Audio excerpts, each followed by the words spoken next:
Hello বন্ধুরা, মোহনার দিকের আরও একটি নতুন ব্লগে তোমাদেরকে অনেক অনেক স্বাগত। আর আজ আমি তোমাদের সাথে শেয়ার করছি চিকেনের একটি দুর্দান্ত রেসিপি। সেটা হচ্ছে বাটার গার্লিক চিকেন। হ্যাঁ, বাটার গার্লিক চিকেন নাম শুনলেই মনে হয় যেন আমরা রেস্টুরেন্ট থেকে নিয়ে আসি কিংবা রেস্টুরেন্টে গিয়ে খাই। হ্যাঁ, কিন্তু বাড়িতেও খুব সহজেই কিন্তু তোমরা এটা বানিয়ে নিতে পারো। হ্যাঁ, কয়েকটা জিনিস মোটামুটি বাড়িতে রেখে দিলে এটা কিন্তু যখন তখনই বানানো যায়। হ্যাঁ, তো তোমরা অবশ্যই আমার পুরো ভিডিওটা অবশ্যই দেখো, না টেনে। আর অবশ্যই একটা লাইক দিয়ে ভিডিওটা শুরু করো দেখা। তোমাদের একটা লাইক কমেন্ট আমাদেরকে নতুন নতুন ভিডিও বানাতে ভীষণই উৎসাহিত করে আর আনন্দ দেয়। হ্যাঁ, তো কিভাবে আমি চিকেনের এই রেসিপিটা বাটার গার্লিক চিকেনটা বানাচ্ছি তোমরা দেখতে থাকো।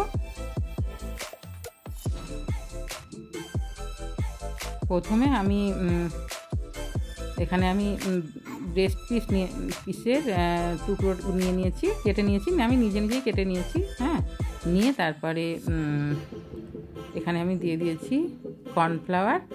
আর কর্নফ্লাওয়ার এখানে আমি 3 চামচ দিয়েছি। এবারে চিকেনের পরিমাণ যেরকম থাকবে সেরকম দেবে কর্নফ্লাওয়ার। আমার এখানে 3 চামচই লেগেছে, ছোটো চামচে। আর দিয়েছি গোলমরিচের গুঁড়ো আর এখানে আন্দাজ মতো নুন দিয়ে ভালো করে এটাকে মাখিয়ে নেব। আর এই চিকেন পকোড়াটা যেটা ভাজবো এটার কিন্তু খুব বেশি কোটিং দরকার নেই। হ্যাঁ, একটু পাতলা করে কোটিংটা হলে এটা খেতে বেশি ভালো হয়।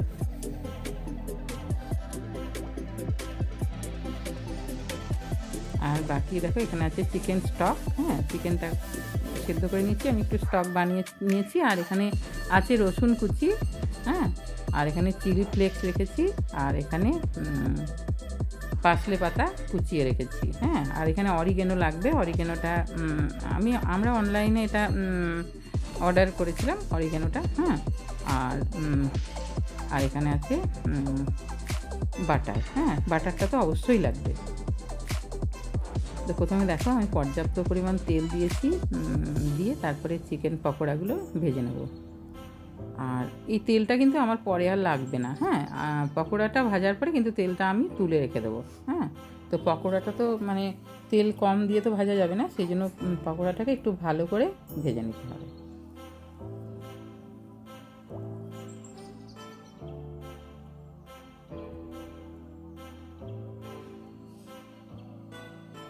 আর আমি সমস্ত পকোড়াগুলো একেবারেই দিয়ে দিয়েছি।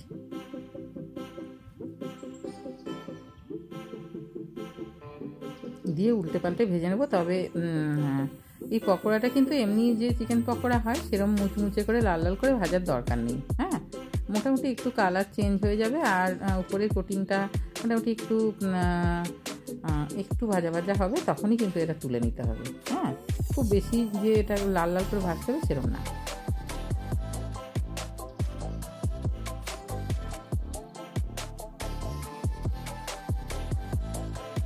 দেখো, আর আঁচটা কিন্তু এখানে কমানোর দরকার নেই। এখানে কিন্তু আঁচটা মিডিয়াম টু হাই রেখে কিন্তু আমি এখানে ভাজছি। হ্যাঁ,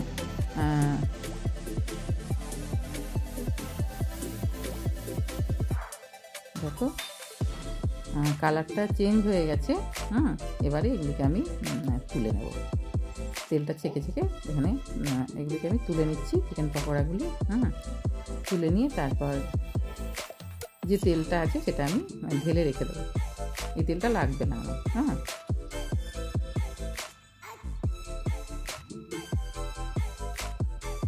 দেখো তেলটা আমি তুলে রেখে দিয়েছি। আর একটু সামান্য তেল শুধু ছিল তলাতে, ওটার উপরে আমি বাটারটা দিয়ে দিচ্ছি। এই রান্নাটা কিন্তু বাটার দিয়েই হবে।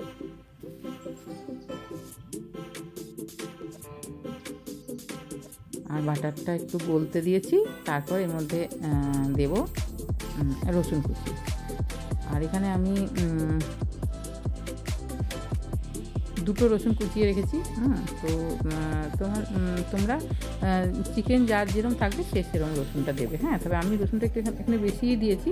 আর রসুনটা দিলে কি বলো তো, টেস্টটা খুব ভালো হয়। রসুন একটু বেশি হলে তো রসুনের টেস্টটা আমাদের খুবই পছন্দ। তো রসুন একটু বেশি হলে এটা আরও বেশি টেস্ট হয়। তো দেখো রসুনটা কিন্তু খুব বেশি লাল করে ভাজা যাবে না। হ্যাঁ, রসুনটা এখানে মোটামুটি একটু ভাজা ভাজা হয়ে গেলেই হবে, কারণ রসুনটা লাল হয়ে গেলে কিন্তু টেস্টটা নষ্ট হয়ে যাবে। হ্যাঁ, তারপর এর মধ্যে আমি দিয়ে দিলাম দেখো ওই বড় চামচের 1 চামচ ময়দা। হ্যাঁ, দুবার দিয়েছি আমি হাফ হাফ করে। আর ময়দাটা এখানে এই যে বাটারের মধ্যে ভাজা হচ্ছে, এটা কিন্তু ভীষণ একটা সুন্দর ফ্লেভার আছে, আর টেস্টটাও খুব ভালো হয়। হ্যাঁ, আর যেহেতু বাটারের মধ্যে ময়দাটা ভাজা হচ্ছে তো সেখানে মানে টেস্টটা অসাধারণ হয়। আর কেন দিয়েছি ময়দাটা, যাতে একটু গ্রেভিটা ঘন হয়। হ্যাঁ, গ্রেভিটা ঘন হলে এটা খুবই ভালো হয় খেতে। তো আর এটা এমনি ফ্রাইও করা যায়। হ্যাঁ, তা আমি এখানে ফ্রাইটা করছি না, এখানে আমি একটু গ্রেভি আমি রাখবো। হ্যাঁ, সেই জন্য। তারপর দেখো এখানে যে চিকেন স্টকটা বানিয়ে রেখেছিলাম সেটা দিয়ে দিচ্ছি। ময়দার কাঁচা গন্ধটা চলে গেলেই চিকেন স্টকটা দিয়ে দিতে হবে। হ্যাঁ, খুব বেশি ভাজা যাবে না ময়দাটাকে কিন্তু। হ্যাঁ, তো তারপরে চিকেন স্টকটা দিয়ে একটুক্ষণ ফুটতে দিয়ে তারপর আমি যে পকোড়াগুলো যেগুলো ভেজে রেখেছিলাম, চিকেন পকোড়াগুলো, সেগুলো দিয়ে দেবো। চিকেন পকোড়াটা দিয়ে একটুক্ষণ ফুটিয়ে নেবো। হ্যাঁ, যাতে চিকেন পকোড়াটা একটু সফট হয়।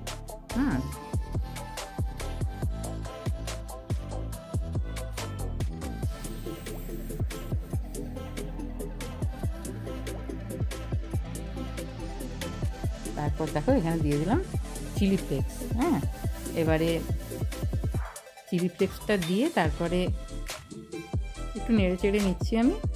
আর দেখো এটা গ্রেভিটা অনেকটাই ঘন হয়ে এসছে। হ্যাঁ, এবারে এক এক করে আমি সমস্ত জিনিস দিয়ে দেবো। এবার দিয়ে দিলাম গোলমরিচের গুঁড়ো, ঝালটা যে যেরকম খায় সেরকম দেবে গোলমরিচ। আর গোলমরিচের গুঁড়ো দিলে এখানে ভীষণই ভালো একটা টেস্ট আসে। আর এখানে দিয়ে দিলাম পার্সলে পাতা, কুচিয়ে রেখেছিলাম যেটা, সেটা দিয়ে দিলাম।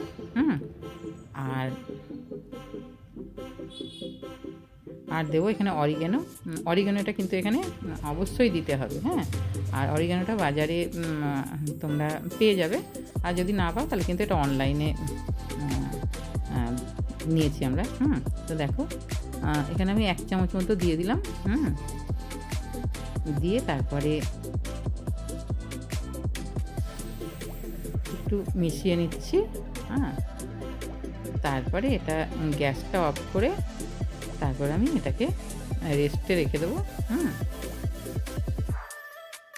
এটা হয়েই গেছে, আর এটা শুকনো করা যাবে না। একটু গামাখা গ্রেভি থাকবে। দিয়ে এবারে দেখো গ্যাসটা অফ করে দিয়ে এটাকে রেস্টে রেখে দিয়েছি।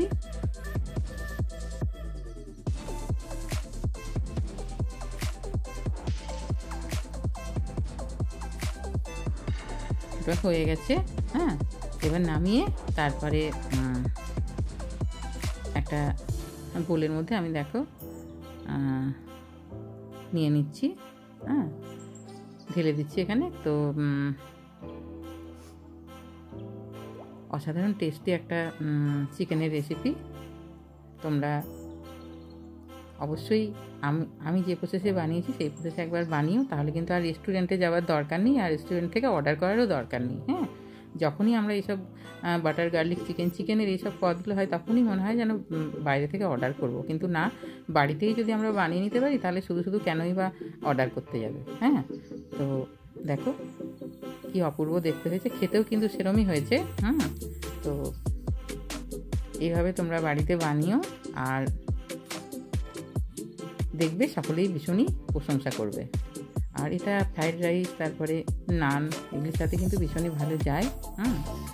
আর আমার এই রেসিপিটি যদি তোমাদের ভালো লাগে তাহলে অবশ্যই একটা লাইক দিয়ে দিও, কমেন্ট করো। আর আমার চ্যানেলে যদি নতুন বন্ধু হও তাহলে চ্যানেলটা প্লিজ সাবস্ক্রাইব করে দিও, আর পাশে থাকা বেল আইকনটা প্রেস করে দিও, যাতে আমি নতুন ভিডিও দিলে তোমরা খুব সহজেই নোটিফিকেশানটা পেয়ে যাও। আর সবাই খুব ভালো থাকবে। দেখা হবে আরও একটি নতুন ব্লগে। বাই।